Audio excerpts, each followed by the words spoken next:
Entendes o que estás lendo? O podcast que te leva através das páginas da Bíblia, livro por livro, capítulo por capítulo.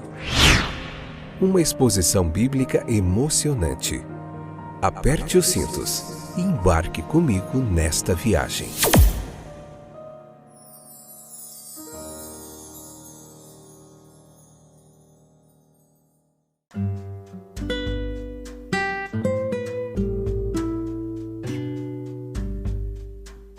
Olá, meus queridos companheiros de viagem através das páginas da Bíblia. Eu sou o Fábio, estou de volta.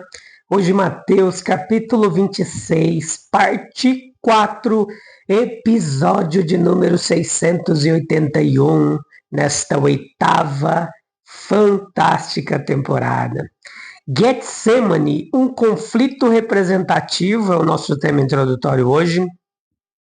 Versículo 39 do capítulo 26, eu convido você a pegar o texto bíblico, ler o capítulo referente à nossa meditação hoje e ouvir todos os demais episódios, vir para cá, convidar mais gente, compartilhe na Amazon Music, no YouTube Studio, YouTube Music, no Spotify, na Deezer, tantos outros distribuidores você encontra este podcast fantástico, que é uma pregação expositiva do texto bíblico, com uma fidelidade, uma hermenêutica, uma exegese fidedigna ao texto bíblico, tá bom?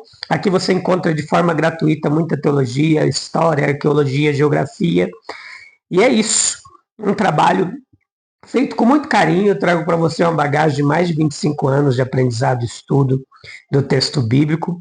Me debruço também sobre muitos outros eruditos e comentaristas do texto bíblico para trazer para você esse trabalho ímpar, inigualável e, como diria um amigo nosso, inenarrável. Não dá nem para narrar. Mas, enfim, chega de palavras dentro do vernáculo da nossa língua pátria, português, difíceis, e vamos tentar trazer para você uma explanação simplificada do texto aqui. Veja que na cena aqui do Calvário, a cena do Calvário ela vai diferir um pouco da cena do Getsemane. Seria fácil a gente apontar aqui a semelhança, a unidade essencial nessas duas cenas de Cristo, mas há uma diferença marcante. Ela está nisto. No Calvário, o sofrimento físico é proeminente. O nosso pensamento ele está simpaticamente ocupado com as agonias corporais do nosso Senhor na cruz. O coração sangrando e partido de ver a sua dor. Quando a gente olha para o Getsemane, o físico fica um pouco subordinado. O mental e o espiritual aqui é que são proeminentes. Veja que nós estamos na presença de uma terrível luta da alma. A vida nossa é um conflito em todos os lugares. A terra é um grande campo de batalha. O que tudo isso significa? Conflito no coração, conflito no lar, conflito na nação, conflitos em todos os lugares. Se tivermos luz sobre o ministério em qualquer lugar, a teremos no jardim do Getsemane, onde o Filho do Homem é visto em um conflito amargo, quase avassalador. O conflito da vida é realmente um conflito de vontades. Deus é a vontade suprema e sua vontade deve ser suprema com as suas criaturas. Mas ao homem foi confiado um livre-arbítrio limitado. Não é ilimitado. Um livre-arbítrio limitado. Esse livre-arbítrio o homem exerceu até que se tornou magistral. Veja que ele está constantemente usando a sua vontade para se colocar contra a vontade de Deus. Seja por causa das condições corporais, a escravidão do sentido, as atrações do visível e temporal, tudo ajuda a fortalecer a vontade do homem, a obstinação do homem, de modo que a luta às vezes se torna severa. Meu querido e minha querida ouvinte, o nosso Senhor, ao tomar sobre si a nossa natureza humana, Ele tomou sobre si a nossa vontade humana, que é condicionada pelos sentidos. E isso no Getsemane. Foi isso que no Getsemane tentou uma luta com a vontade de Deus. O triunfo no conflito da vida é render a nossa vontade à vontade de Deus. Como oração do Pai Nosso, seja feita a tua vontade, assim na terra como no céu. E esse é o triunfo do Getsemane. O nosso Senhor não queria que a vontade divina fosse alterada. Ele queria ganhar a rendição total de toda a sua natureza, corpo, mente, alma, para a aceitação da vontade de Deus. O homem nunca desiste de sua vontade, exceto como resultado de uma luta feroz. O espírito está realmente disposto, pronto, mas a carne é fraca. O nosso Senhor lidou muito ternamente com esses discípulos. Nenhuma palavra de reprovação passou por seus lábios. Ele foi atencioso com a influência que a fragilidade corporal pode exercer sobre a vontade. E não imediatamente. Ele assumiu a ideia de que a vontade havia se desviado. Os sacerdotes de plantão no templo eram para ficar acordados a noite toda. E eram severamente punidos se o capitão do templo ali da guarda os encontrasse dormindo. Eles tinham a responsabilidade de proteger o templo, assegurar que as lâmpadas do candelabro permanecessem acesas e garantir que tudo estivesse em ordem para o culto do dia seguinte. A vigilância também era uma forma de honrar a santidade do lugar e demonstrar respeito pela presença de Deus. Além disso, o templo tinha várias guardas organizadas em turnos, compostas tanto por sacerdotes quanto por levitas, que ajudavam a vigiar e proteger as áreas sagradas ao longo de todo o dia e a noite. Pedro, Tiago e João não conseguiam vigiar por 1/10 do tempo desse tempo, mas o seu Senhor os repreende muito gentilmente e atribui a sua aparente indiferença à exaustão física. Quando Deus se recusou a permitir que Davi construísse seu templo, ele graciosamente reconheceu sua boa intenção. Fizeste bem em ter isso em teu coração.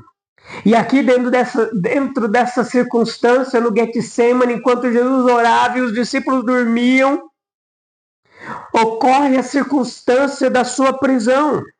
Capítulo 26, versículo 46 ou 56. As palavras levantem-se, vamos embora, não são inconsistentes com aquelas que acabaram de ser proferidas. Durmam agora e descansem. Essas últimas palavras tinham mais um significado moral do que físico. Elas significavam: eu não preciso mais de sua vigilância. Mas assim que ele as pronuncia, ele capta o brilho de armas através das árvores e exclama: levantem-se. Imagine comigo a cena, meu querido. O passo medido da corte romana, o brilho de tochas e a turba agitada saindo para ver uma prisão e participar de um motim. O traidor na frente, guiando o grupo para o conhecido retiro de Jesus. O beijo indicando a pessoa do Senhor, para que ele não escapasse, ou para que alguns dos discípulos não se entregassem em seu lugar, que era pouco provável. E a resposta do Senhor, o pânico repentino entre os captores e a violência de Pedro. Essa prisão é o resultado dos esforços de Cristo para fazer o bem. A sua conduta tinha sido conciliatória ao ponto da mansidão. Ele tinha sido sábio, gentil, paciente e persistentemente beneficente. E este é o resultado. E todo aquele que tem uma nova verdade para declarar, novos métodos para empregar, reformas para introduzir, deve reconhecer que será combatido pelas forças combinadas da ignorância, orgulho, interesse próprio e preguiça. É o consolo e o encorajamento daqueles que se esforçam para melhorar as coisas ao seu redor e encontram desprezo e maus tratos por fazê-lo. Que eles compartilham a sorte daquele cuja recompensa por buscar abençoar a humanidade foi que ele foi preso como um criminoso comum. A excelência de um Cristo preso, como demonstrado por sua cura de Malco, proteção de seus discípulos, quando os esforços para ajudar outros homens só trouxeram calamidade para si mesmo. Há uma forte provocação ao ressentimento, à amargura. São apenas poucos que, quando mal interpretados, mal utilizados pela ignorância, malignidade, podem reter e manter ainda um cuidado amoroso pelos outros. Observe como os vários elementos da doutrina da expiação encontram um lugar real na vida de Cristo. A sua substituição é retratada em sua entrega e proteção de seus discípulos. Os judeus entenderam claramente que ele era o líder do movimento. A violência intrusiva de Pedro não desviou a atenção deles nem por um momento. Ele não era o tipo de homem que lideraria um grande movimento. Jesus era pessoa perigosa. E por seu lado, Jesus reconheceu que eles estavam certos. Foi ele quem reuniu esses homens. Se não fosse por eles, eles estariam sonhando com suas redes no mar da Galileia. Jesus, portanto, dá um passo à frente e assume toda a responsabilidade. E nisso os discípulos veem uma imagem de toda a sua obra de substituição. Glória a Jesus. Esta noite no jardim representa para eles a hora da escuridão. Sempre em cada hora de escuridão que eles veem Jesus dando um passo à frente, dizendo: se vocês me procuram, deixem estes irem embora.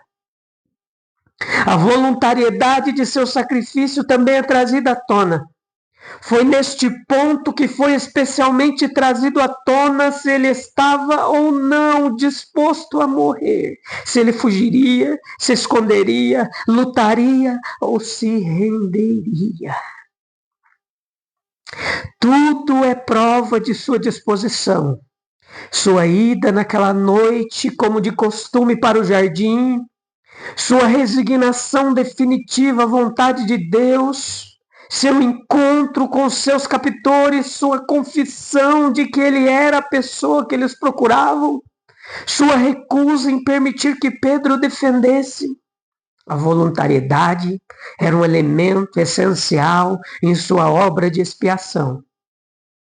Para expiar os nossos pecados, ele teve que se submeter à penalidade do pecado.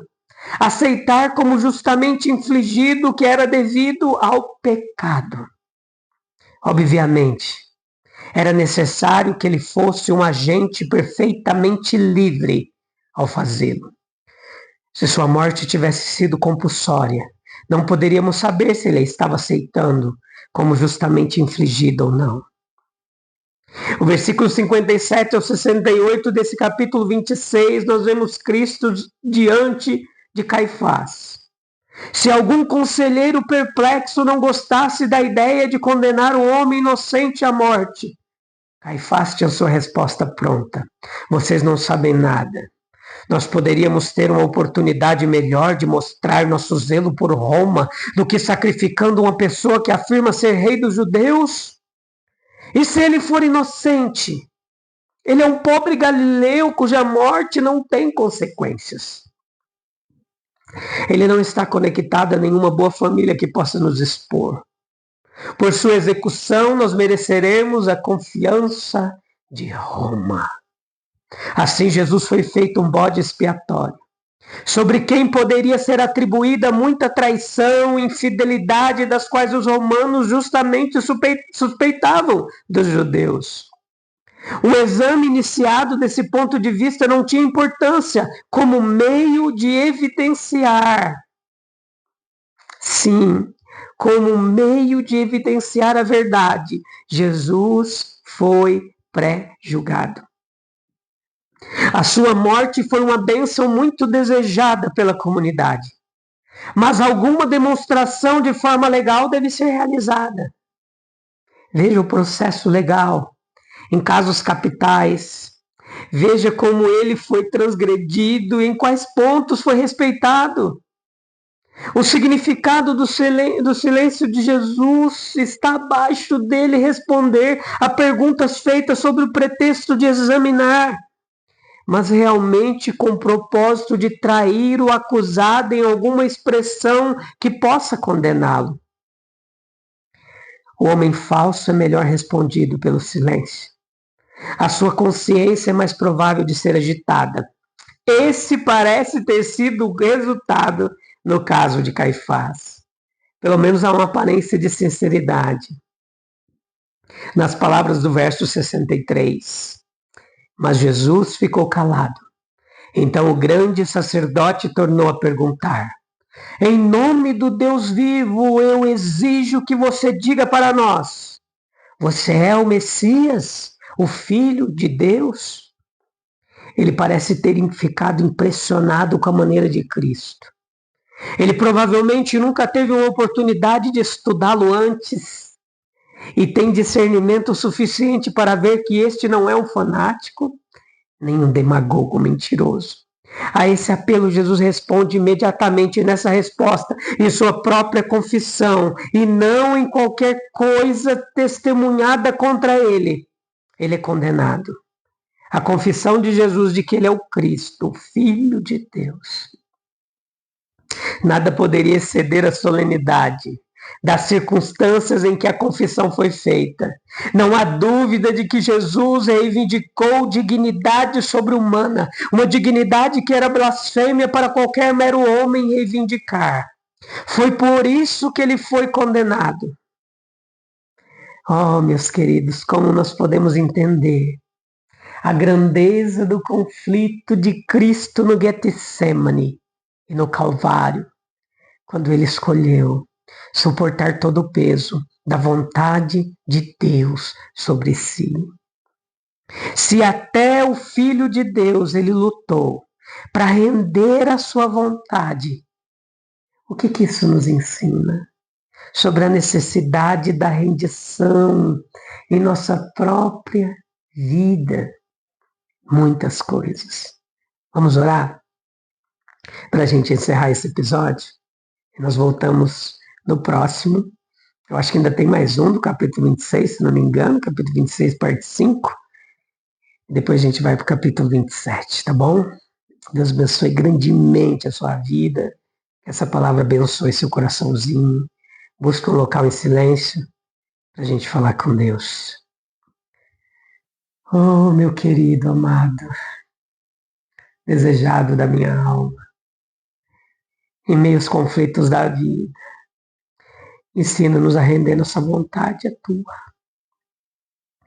Que possamos, Senhor, assim como Cristo no Getsemane, encontrar força e paz e aceitar Tua vontade, mesmo quando ela desafia os nossos limites.